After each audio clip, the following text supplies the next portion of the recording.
Once you've determined the presence of mold, what kind of stuff should folks be looking to do next?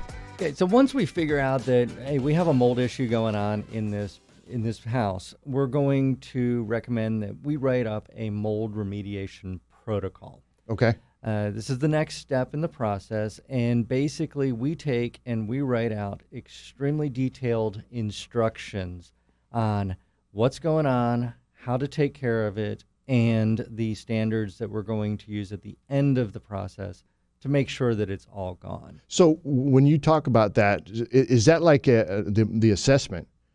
Is that like a real assessment? Where it's coming from, what's going on? Yeah, well, it'll be after the assessment.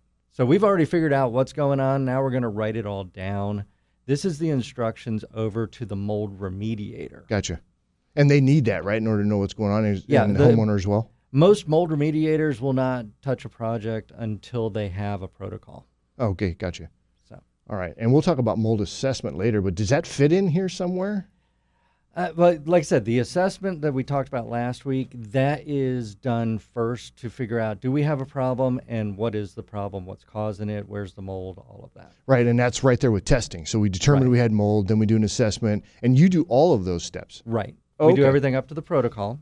Okay. Then the remediator takes that protocol, and they follow it, and they will come in and do the cleanup. And then we step back in at the end, and we come back and we do another round of mold testing, a visual inspection, and samples to make sure that all the mold is gone. Right. Okay, and then of course you're charging along the way here. So for you to do the protocol, so the initial test is $350 on average, right? Right. We're talking average 2,000 square foot house. You're going to have $350 for the initial inspection and testing. The protocol starts at $200. It basically depends on how complicated the problem is and how long it's going to take us to write that protocol. When you do the testing, does that assessment come with that as part of it? Hey, this is what's causing it. You got water coming in at the window and it's whatever. Yeah. The $350 is that testing and assessment. That's actually a good bargain based on the research I was doing, is because people will charge $300, $350 for a test, and the assessment is completely separate. That's a separate charge. I don't get that. Yeah, that's really cool. Yeah. All right, cool. So so they're looking totally about $550 on average. Right. Plus remediation, which comes next. Right. Then the remediators come in. They'll take our protocol and they'll give a quote for the work. We don't do remediation. It should always be two separate companies, an assessment company and a remediation company.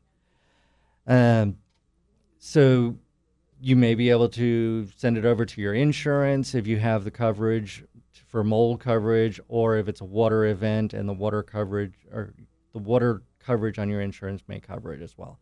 But don't let it sit. The mold is not going to go away on its own. As long as there's water coming in, the problem hasn't been fixed, that it can get worse and continue to get worse, yes? Oh, yeah, and it will. If you still have water coming in, the mold's just going to continue to grow. Okay. So attacking the water, the source of the water, is critical. That's the first step, yeah. Okay. All right, cool.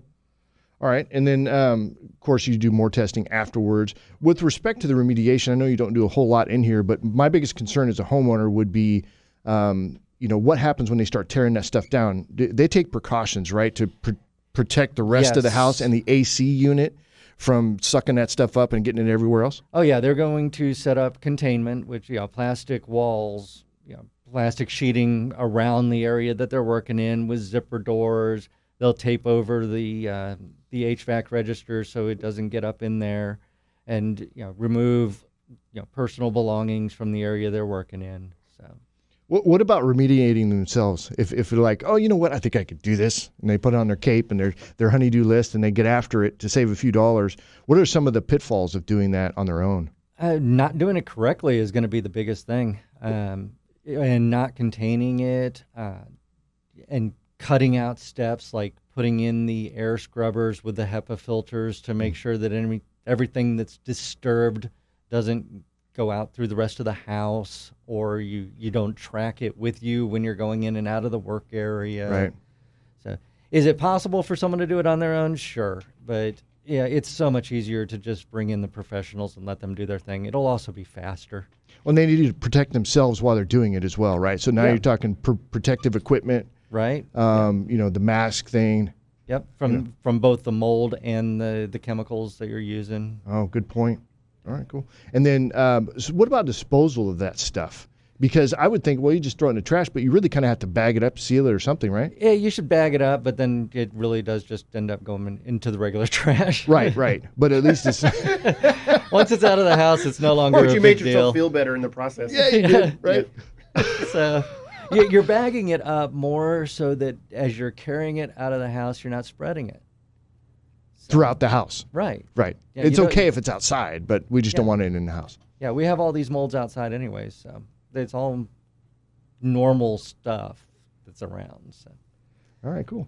So with respect to repairing and repairing the area is a whole other thing too, right? Because you have to tear out sheetrock, and you can't cut corners, right? If the mold is in the sheetrock, it needs to come out. Right. There is no remediating sheetrock or anything really porous. Cut and replace, right? Yeah, just cut it out, replace it. Besides, drywall is cheap in the long run, so you'll need to bring a contractor in to put everything back together, or do it yourself. But someone has to put it back together afterwards. The mold remediator is not going to be putting it back together. You don't want to pay them to put it back together.